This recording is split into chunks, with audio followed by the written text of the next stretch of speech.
एक बार गौतम बुद्ध और उनके शिष्य एक वन से गुजर रहे होते हैं। बहुत सारे वन में चलने के बाद बुद्ध और उनके सभी शिष्य एक विशाल पेड़ के नीचे बैठ जाते हैं। उस पेड़ के नीचे एक अलग सी शांति होती है। सभी लोग उस शांति का अनुभव कर रहे होते हैं। कुछ देर बीतने के बाद गौतम बुद्ध का एक शिष्य उठता है और बुद्ध से पूछता है, बुद्ध, मैं आपसे एक प्रश्न पूछना चाहता हूँ।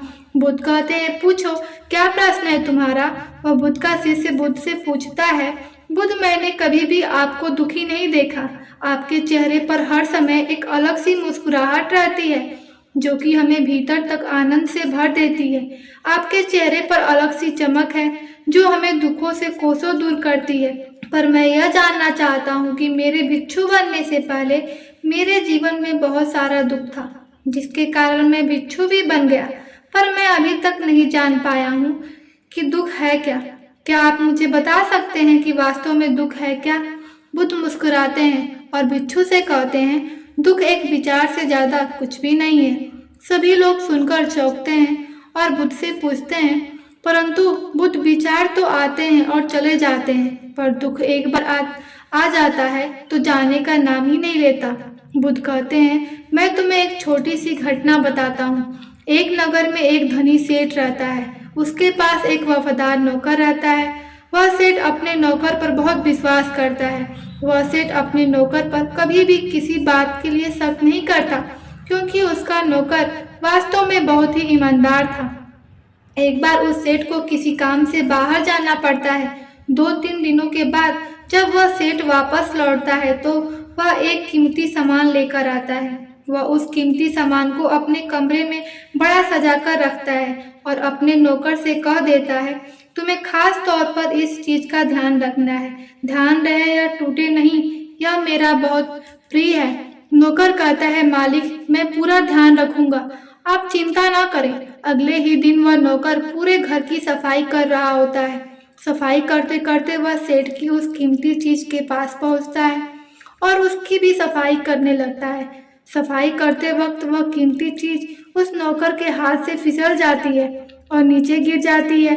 सेठ को यह बात पता चलती है और वह नौकर के पास आता है और नौकर को खूब डांटता है। पर न तो वह उस नौकर को नौकरी से निकाल सकता है और न ही उसे पीट सकता है, क्योंकि वह उसका बहुत वफादार और पुराना नौकर है। इसलिए वह डांट धमकाकर ही उसे छोड़ देता है। सेठ अपनी उस कीमती चीज के बारे में सोच सोचकर बहुत दुखी हो जाता है। रात होती है और सेठ अपने कमरे में लेट जाता है। सेठ को नींद नहीं आ रही होती। वह बहुत बेचैन होता है। बेचैनी के कारण सेठ अपने कमरे से बाहर आता है और देखता है कि उसका नौकर निश्चिंत के साथ खराटे लेकर सो रहा है। वह यह देखकर और क्रोधित हो जाता है। सेठ सोचता है, इसने मेरी इतनी कीमती चीज तोड़ दी और उसे बिल्कुल भी चिंता नहीं है। मुझे यहाँ नींद भी नहीं आ रही है और यह आराम से सो रहा है। पर सेठ कुछ नहीं कर पाता, क्योंकि वह उसका पुराना और वफादार नौकर है। सेठ अपने कमरे में वापस चला जाता है। अगले दिन सुबह सेठ सोचता है, मैं इस समस्या से कैसे निकलूं। फिर सेठ को एक तरकीब समझ आती है। वह अपने नौकर के पास जाता है और अपने नौकर से कहता है, मुझे बहुत दुख हो रहा है, यह बताते हुए कि वह कीमती चीज कल तुमने तोड़ी थी, वह मैं तुम्हारे लिए लाया था। मैं चाहता था कि मैं उसे तुम्हें उपहार दूं, परंतु अब क्या कर सकते हैं, अब तो वे टूट गई। सेठ की बात सुनकर नौकर को धक्का लगा। नौकर सोचता है, अरे यह तो बहुत बड़ी गलती हो गई। वे इतनी कीमती और महंगी चीज मेरे लिए थी और वे मुझसे ही टूट गई। फिर क्या? उस नौकर के मन में बेचैनी पैदा हो जाती है। रात होती है और सेठ आराम से सोता है और वहाँ नौकर बेचैन रहता है।